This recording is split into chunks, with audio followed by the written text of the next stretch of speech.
Assalamualaikum warahmatullahi wabarakatuh. Selamat pagi dan salam sejahtera untuk kita semua. Bertemu lagi dengan saya, Ridar Salahuddin Kusdini, dan hari ini kita akan kembali belajar geografi.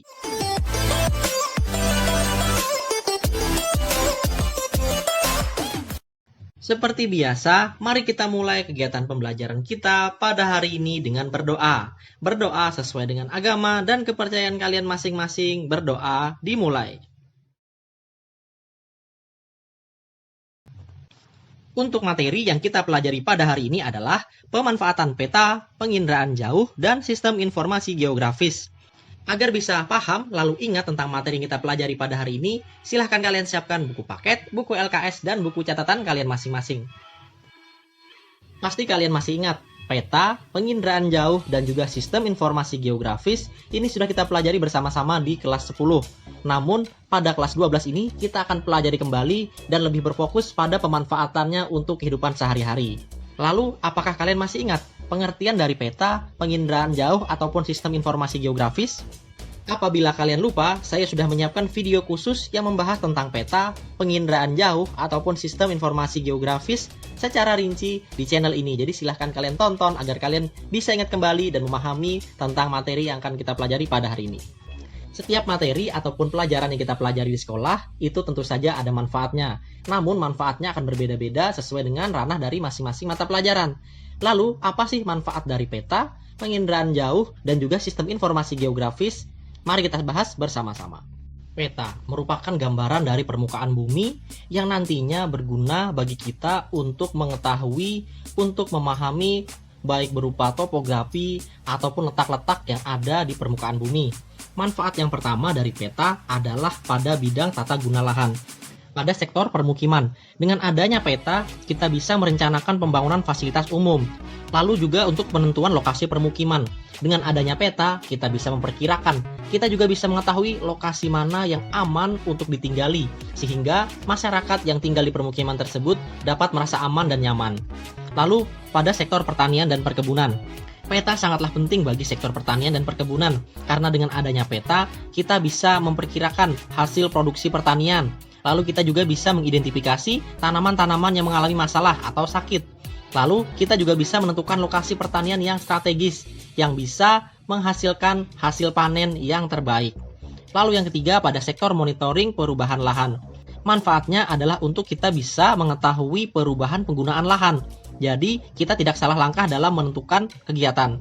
Lalu yang kedua adalah untuk evaluasi lahan. Jadi, setiap pemanfaatan lahan tentu saja harus dievaluasi. Karena tidak semua kegiatan itu dapat menghasilkan dampak yang baik terhadap lingkungan tersebut. Bisa saja karena kegiatan yang kita lakukan menimbulkan dampak yang negatif. Lalu apabila dampak negatif tersebut dibiarkan, maka akan menimbulkan masalah, kerusakan lingkungan, dan akhirnya kita juga yang akan merasakan dampaknya. Lalu yang terakhir adalah analisis ruang terbuka hijau. Ruang terbuka hijau sangatlah penting karena ruang terbuka hijau berfungsi untuk menjadi produsen utama penghasil oksigen yang kita perlukan untuk bernafas. Dengan penempatan ruang terbuka hijau yang tepat, maka nanti distribusi oksigen dapat merata sehingga kita bisa hidup dengan nyaman. Lalu, manfaat dari peta ataupun citra penginderaan jauh yang sangat penting juga adalah pemanfaatannya pada bidang transportasi, baik transportasi darat, laut, ataupun udara. Untuk transportasi darat, itu berguna untuk perencanaan jaringan jalan. Apabila jaringan jalan disusun dengan baik, maka nanti bisa mengurangi kemungkinan terjadinya simpul-simpul kemacetan. Lalu juga berfungsi untuk tata ruang perencanaan rel kereta api. Lalu pada transportasi laut, fungsinya adalah untuk mengatur jalur transportasi laut sehingga bisa meminimalisir kemungkinan kecelakaan di laut. Lalu juga untuk menentukan pelabuhan ataupun alur pelayaran. Pada transportasi udara adalah untuk menentukan lokasi strategis dalam pembangunan bandara sehingga nanti akan lebih mudah untuk diakses dari segala penjuru setiap wilayah. Selain menentukan lokasi pembangunan bandara, juga nanti akan membantu dalam proses pembuatan jadwal penerbangan. Sekarang kita beralih ke manfaat dari SIG atau Sistem Informasi Geografis. Yang pertama adalah untuk analisis potensi wilayah. Potensi wilayah dibagi menjadi dua. Yang pertama, pada potensi sumber daya alam, lalu yang kedua adalah potensi pariwisata. Pada sektor pengelolaan sumber daya alam, manfaat yang pertama adalah untuk mengetahui sebaran berbagai macam jenis sumber daya alam. Lalu yang kedua, manfaatnya adalah untuk mengidentifikasi sebaran kawasan lahan potensial. Selanjutnya, monitoring perubahan lahan. Lalu yang terakhir, rehabilitasi dan konservasi lahan. Lalu manfaat di sektor pariwisata. Yang pertama adalah pembangunan fasilitas umum untuk wisata. Lalu yang kedua, pembuatan jalur menuju lokasi objek wisata. Ini berkaitan dengan jalannya.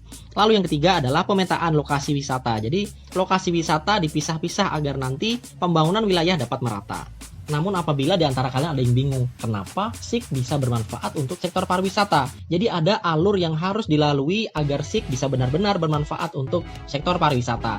Jadi ini adalah contoh dari penerapan SIK. Yang pertama, peneliti harus menyiapkan peta geologi. Peta geologi itu berkaitan dengan keadaan permukaan bumi. Lalu ada topografi, ketinggian lahan.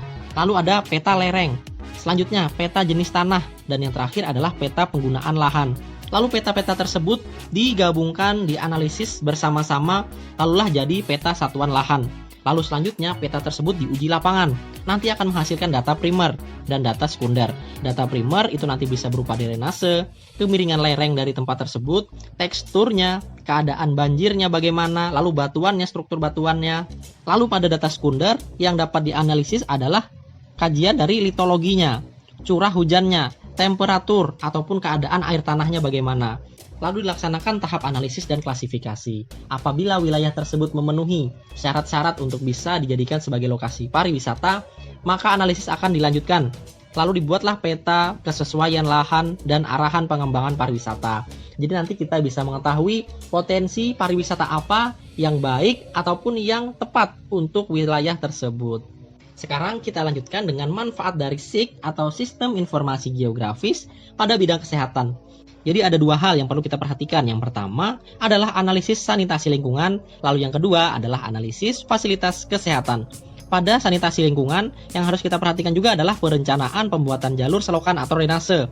Karena di rumah sakit ataupun di tempat-tempat sarana kesehatan, itu harus mempunyai jaringan drainase yang baik. Lalu yang kedua adalah perencanaan pembuatan lokasi tempat pembuangan akhir ataupun TPA. Yang ketiga, perencanaan lokasi pembuangan limbah industri. Dan yang keempat adalah perencanaan pembangunan tempat pengolahan sampah. Kita lanjutkan ke analisis fasilitas kesehatan. Yang pertama adalah untuk menentukan persebaran berbagai macam jenis penyakit. Lalu yang kedua adalah pemetaan penyakit berisiko. Yang ketiga, analisis tren spasial dan temporal kondisi kesehatan masyarakat. Yang keempat, berguna untuk merencanakan ataupun menentukan fasilitas kesehatan. Dan yang terakhir adalah monitoring ataupun mengawasi penyebaran penyakit yang ada di lingkungan masyarakat. Dan ini adalah peta persebaran kasus COVID-19 yang ada di Kalimantan Selatan. Kalau bisa kita lihat di gambar, ada beberapa wilayah yang sudah mulai terdapat kasus COVID-19. Dan ini saya ambil pada awal-awal penyebaran kasus COVID-19 di Kalimantan Selatan. Jadi masih ada beberapa wilayah yang belum terdampak dari COVID-19. Dengan adanya fasilitas SIK, kita bisa mengetahui wilayah-wilayah mana saja yang terdampak penyebaran virus COVID-19.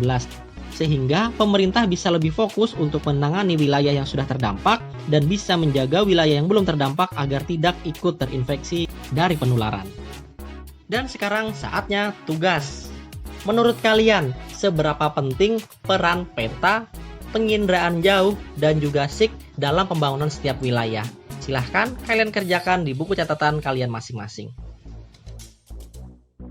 Demikianlah pembelajaran kita pada hari ini. Mudah-mudahan dapat kalian pahami dengan baik dan bermanfaat untuk kita semua. Terima kasih atas perhatiannya. Mohon maaf apabila ada salah kata.